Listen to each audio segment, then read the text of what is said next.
Liverpool bounced back, losing 3-1 at Arsenal last week by beating Burnley 3-1 this week.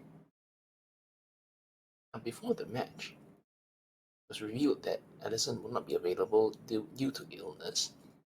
And in the week leading up this match, it was also revealed that Thiago was injured again, and Szoboszlai was also injured again. It's good that there are players returning. Robertson started this match, he's back in, and Tsimikas was also available. He came off the bench after his injury. But it seems like every time we'll have players coming back, they then have more players getting injured again. And it's a difficult period that Liverpool have to navigate somehow, regardless of the players that they have available or unavailable. And today was one of those days. The performance as a whole was quite uneven, almost inconsistent within the match itself in a way. The first half really didn't start that well. Burnley started the first half brighter, faster, stronger, more aggressive. They were pressing Liverpool back again and again, and sometimes it felt as if Liverpool really couldn't get out. And it was Burnley who had some of the early shots on target. Then Liverpool scored from corner midway through the first half. Burnley, the stats say that Burnley had been quite weak in terms of defending set pieces this season. Conceded the most set piece goals, either the most or somewhere near the most. And that was how Liverpool scored their first goal from the corner. So after that first goal, it seemed like, okay, maybe Liverpool can kick on from here and get comfortable in the match, score a couple more goals, just let it be professional performance. Definitely much needed after last week's disastrous outing. Then right before halftime, Burnley scored the equaliser from their own corner. And just like that, changed and felt like maybe it might just be one of those frustrating days for Liverpool again. And at halftime, Bob made a substitution. Off came Alexander-Arnold, and on came Elliott. And it was quite interesting that Curtis Jones was moved to right back. I don't recall ever seeing him play there, and didn't do too badly in the second half. He was serviceable, didn't do too badly. He managed to get in, help with the attack, get some crosses in, get on the overlap.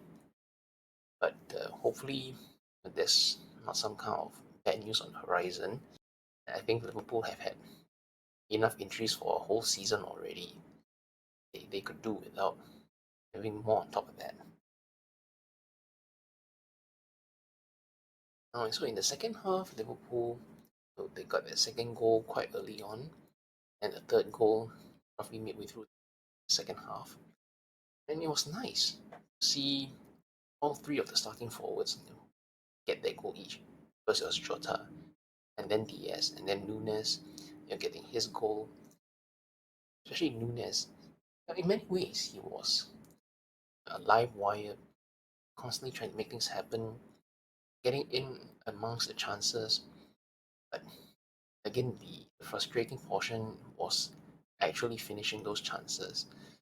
He had some good one-on-one positions, somehow just shooting straight at the goalkeeper and stuff like that.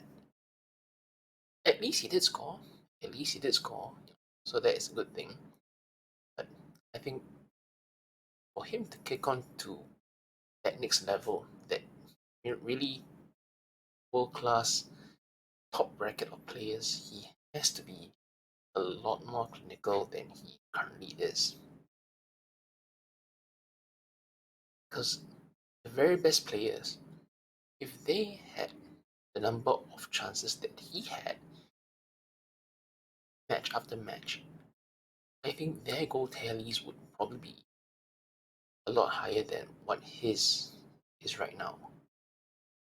I think he's currently on something like 12 goals so far in all competitions this season.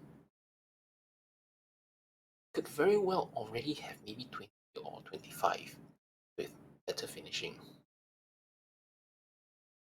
And yes, it does sound kind of greedy and rather nitpicky, but that's the kind of level where the top players are.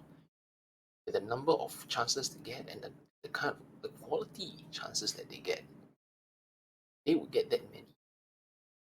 So the thing that was on my mind when I first heard about Thiago's injury a few days ago was that the club has to move on from him eventually, because he is, a very talented player and has tremendous passing vision and technique. But unfortunately, I have very rarely seen the best of Thiago. He's been in the club for almost 4 years now, and he's been injured for so much of it. Even this season alone, he was injured since even before the season began. He finally made his return last week against Arsenal, played 5 minutes, and then he's injured again. It's easy to say, imagine how the midfield would be when Thiago is fit and playing, but he almost never plays because he's almost always injured. I feel like the club cannot afford to have someone who is injured almost this constantly. So many injuries, and each one is always a long duration. Anyway, that's just my thoughts. I do think that Liverpool have to move on from Thiago, have players who are not so injury prone. There are bound to be players out there available, and there are also some youngsters coming through the academy. A couple more teenagers had some minutes in the match today as well. Maybe Liverpool might not necessarily need to spend big in the transfer market for a new midfielder, especially if they have these young talents coming through. Maybe one or two might be able to establish himself the coming coming seasons.